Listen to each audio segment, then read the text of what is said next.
ಇದು ತೋರಣ ಗಣಪತಿ ಅಥವಾ ಬಾಗಿಲು ಗಣಪತಿ ಅಂತ ಹೇಳ್ತಾರೆ. ಒಳಗಡೆ ಲಕ್ಷ್ಮೀ ನಾರಾಯಣ. ಆ ಲಕ್ಷ್ಮೀ ನಾರಾಯಣನನ್ನು ಪ್ರತಿಷ್ಠಾಪನಾ ಪೂರ್ವಾಂಗವಾಗಿ ವ್ಯಾಸರಾಯರು ಗಣಪತಿ ಪೂಜೆ ಮಾಡಬೇಕು. ಆ ಪ್ರತಿಷ್ಠಾಪನಾ ಕಾರ್ಯ ಎಲ್ಲ ನಿರ್ವಿಘ್ನವಾಗಿ ನಡಿಬೇಕು ದೃಷ್ಟಿಯಿಂದ ಮಠವನ್ನೆಲ್ಲ ಓಡಾಡ್ತಾ ನೋಡ್ತಾ ಇದ್ದಾರಂತೆ. ಸಂದರ್ಭದಲ್ಲಿ ಆ ಮಠ ಕಟ್ಟುವರು ಏನು ಮಾಡಿದ್ರು, ಹೊರಗಡೆ ತೋರಣದಲ್ಲಿ ಒಂದು ಗಣಪತಿ ಮೂರ್ತಿಯನ್ನು ಕೆತ್ತಿದ್ರಂತೆ. ಯಾಕೆಂದರೆ ಯಾವುದೇ ಪೂಜೆ ಮಾಡಬೇಕಾದ್ರೂ ನಿರ್ವಿಘ್ನ ಗಣಪತಿ ಪೂಜೆ ಮಾಡುವಂಥ ಪದ್ಧತಿ ಎಲ್ಲ ಬದಿಗೂ ಇದೆ. ಅದೇ ಥರ ವ್ಯಾಸರಾಯರಿಗೂ ಸಹಿತ ಆ ಮನಸ್ಸಂಕಲ್ಪ ಮಾಡ್ಕೊಂಡು ಆ ಗಣಪತಿ ಮೂರ್ತಿ ನೋಡಿಕೊಂಡು, ಇಲ್ಲೇ ಇದನ್ನಲ್ಲ ಗಣಪ, ಇವನಿಗೆ ಪೂಜೆ ಮಾಡಿ ನೈವೇದ್ಯಕ್ಕೆ ಇಟ್ಕೊಂಡು ತದನಂತರ ಲಕ್ಷ್ಮೀನಾರಾಯಣ ಪ್ರತಿಷ್ಠಾಪನೆ ಮಾಡಿದ್ರಾಯ್ತು ಅಂತೇಳಿ ಹೊರಗಡೆ ತೋರಣದಲ್ಲಿರುವಂಥ ಗಣಪತಿ ಮೂರ್ತಿಗೆ ಪೂಜೆ ಮಾಡಿ ನೈವೇದ್ಯಕ್ಕೆ ಇಟ್ಕೊಂಡು ಧ್ಯಾನಾಸಕ್ತ ಕೂತ್ಕೊಂಡ್ರಂತೆ.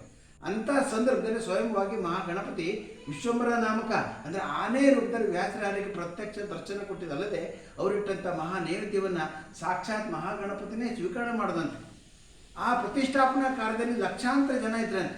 ಲಕ್ಷಾಂತರ ಜನರ ಮಧ್ಯದಲ್ಲಿ ಆನೆ ರೂಪದಲ್ಲಿ ಗಣಪತಿ ನಡ್ಕೋತ ಬರ್ತಾ ಇದ್ದಾನಂತೆ.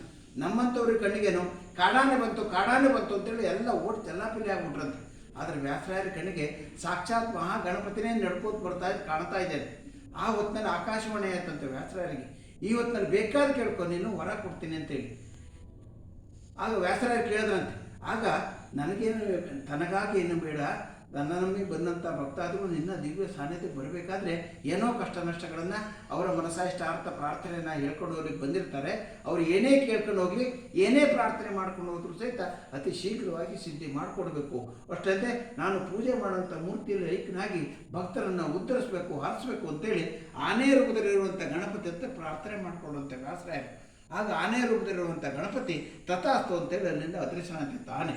ಹಾಗಾಗಿ ವ್ಯಾಸರಾಯ ಮಠದಲ್ಲಿ ನಮ್ಮ ಜೀವನ ಪರ್ಯಂತ ಮಾಡಿದ ತಪಶಕ್ತಿಯಲ್ಲಿ ಅರ್ಧ ಶಕ್ತಿಯನ್ನು ಅದರಲ್ಲಿ ಆಹ್ವಾನ ಮಾಡಿ ಎರಡನೇ ಪ್ರಾಣ ಪ್ರತಿಷ್ಠಾಪನೆ ಮಾಡಿದ್ರು.